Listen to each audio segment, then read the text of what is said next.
भंडारा जिल्ह्याच्या तुमसर तालुक्यातील देवाडी येथील क्लोरीन ट्रक औषध निर्मिती कारखान्यातील रसायनयुक्त पाणी जवळच्या नाल्यात सोडत असल्याने नाल्याचे दूषित पाणी शेतकऱ्यांच्या शेतात तसेच वैनगंगा नदीपात्रात सोडले जात असल्याची बातमी दाखवताच भंडारा प्रदूषण महामंडळाला जाग आली आहे।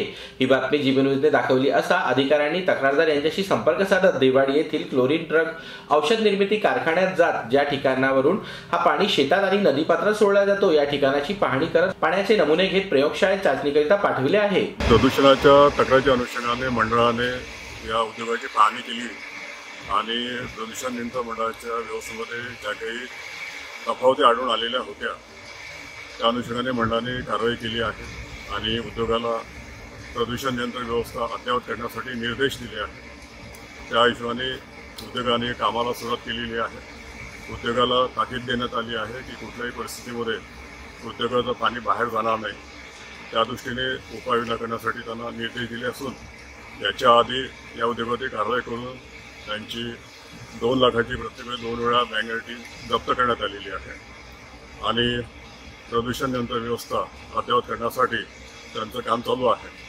तरी आज आलेल्या तक्रारीच्या अनुषंगाने आज आम्ही पाहणी केली। पाहणीमध्ये नाल्यांची आम्ही सॅम्पल घेतलं, सगळ्या तक्रार जे रिप्रेझेंटेटिव्ह त्यांच्या उपस्थितीत सॅम्पल घेतलं आहे।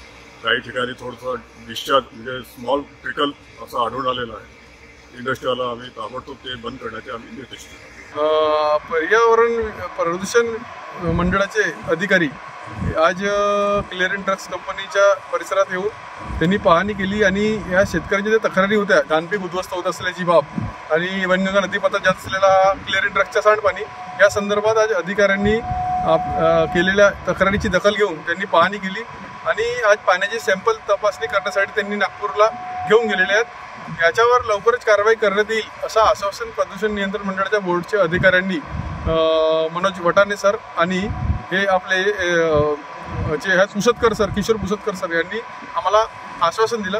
यावेळी सगळे शेतकरी उपस्थित होते।